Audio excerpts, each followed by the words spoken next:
Hello my dear students, I hope you all are fine. Today in this video, let's complete our final chapter of internal assessment, which is fiber to fabric. This chapter is related with the material and its property, and hence it is in chemistry. So let's get started. So first one, the very basic thing, fiber to fabric chapter is there. So what do you mean by the term, what do you mean by title? Okay, fiber means what? A thin hair-like strand is known as what? Fibers. If you combine these fibers by twisting it, so you will get a long, continuous, strong thread. This long, continuous, strong thread is known as what? Yarns. And if you combine this yarn together, either with the help of weaving or with the help of knitting, you can get a fabric.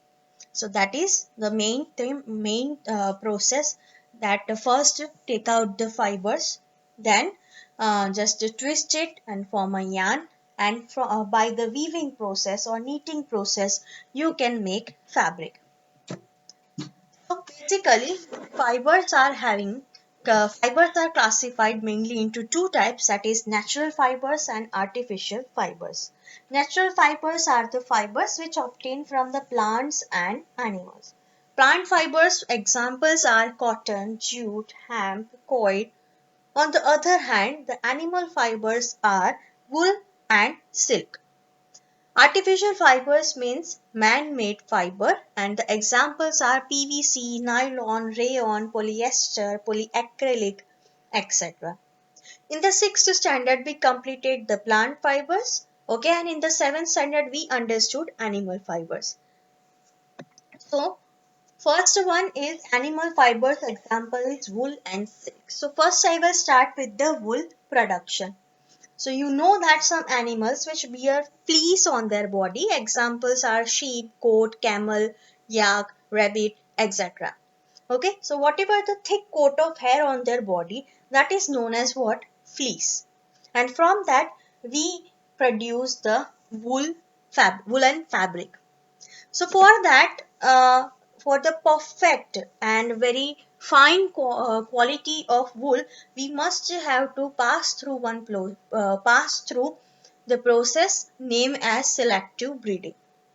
In that, we must have to select the parent, which bears very good quality of wool, so that that quality will be inherit into their offspring, or should I say into their baby goat. So like this way, we can enhance the quality of the wool. Once this process has been completed, then we have to pass through several processes like shearing, scoring, sorting, rolling and dyeing. What is shearing? So shearing means what? Once the selective breeding has been done and the summer season arrives, so at that time they are going to remove this thick coat of hair, or should I say fleece, from their body. Either with the help of shearing tool or with the help of trimmers. So, like this way, they are removing the fleece from their body. This is the very first process for the wool production. Once this fleece has been collected, then it is going to be damp into very hot water, so that we can easily remove the dirt and dust along with the grease through that. And whatever the fleece now we get, that is completely clean and suitable for the further wool production processes. Once this scoring process has been done and all the wool has been washed and dried very finely, then it is going to send for the sorting process. Now to sorting means to separate. So we are separating the fleece according to their color, length and quality. You know, basically the color are black or white or brownish. Okay, so based on color, then length, it is having long fiber or short. So based on that, then quality, that they are burrs. Burrs means very fine under hair or coarse in nature. So like this way they are sorting it. So this is the third process. Once the sorting process has been done, then they are going to send it for the rolling rolling and combing process. उसमें क्या करते हैं, they are sent they are passed through these fibers through a comb like structure. Okay, handy tool is there. So they are combing this fiber so that whatever the knots has been created, they are going to be solved. Same when we are combing our hairs. Okay, so we are removing the knots from that. Okay, we are finely comb our hair. So like this way, we are combing the fibers and make it straight with the help of rolling process.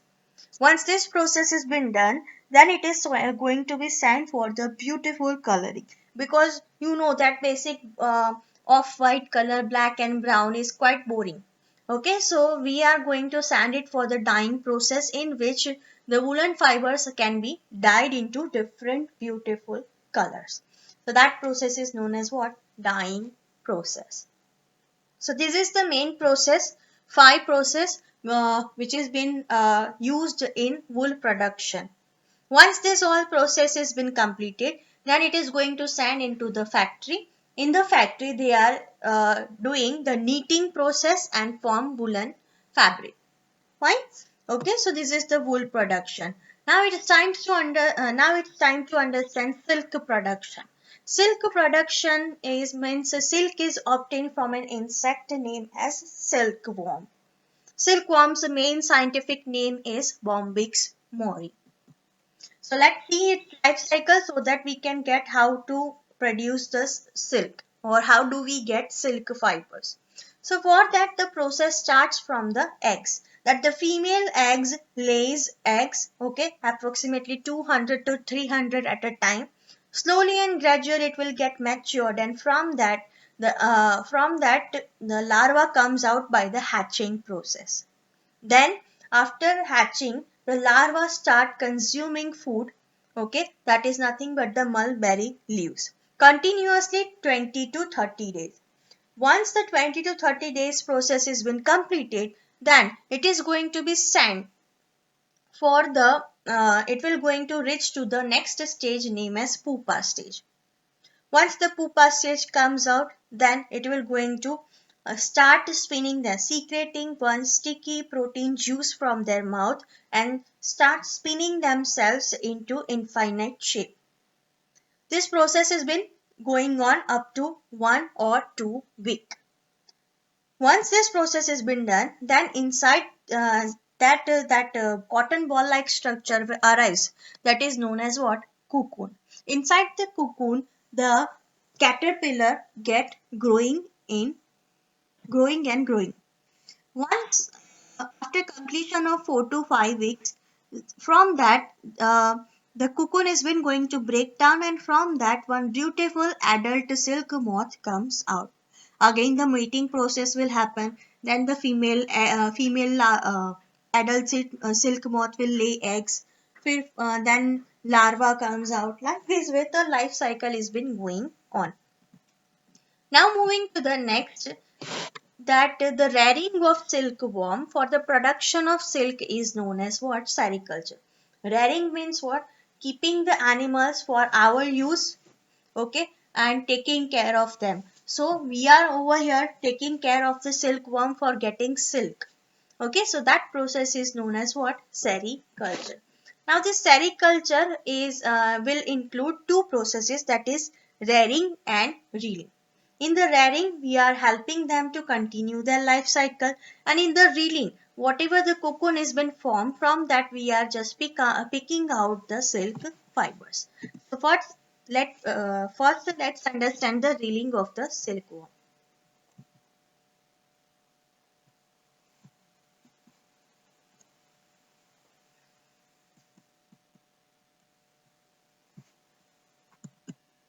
In the rearing process, what they are doing, that whenever the female adult silk moth lays egg, they are collecting these eggs on in the wooden tray, okay, or bamboo tray.